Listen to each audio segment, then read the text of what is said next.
কোন কর্মীদের হাত আল্লাহর কসম ওই বিচারের কুলি ভাত খাবো না।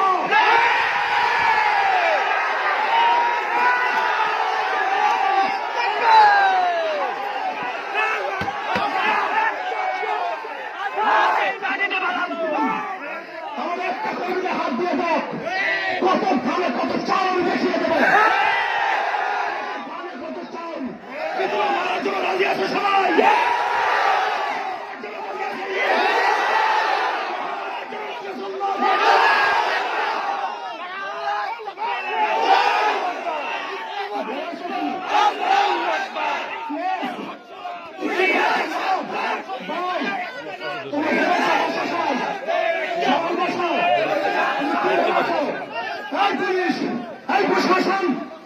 পুলিশ প্রশাসন আমাদের বাবার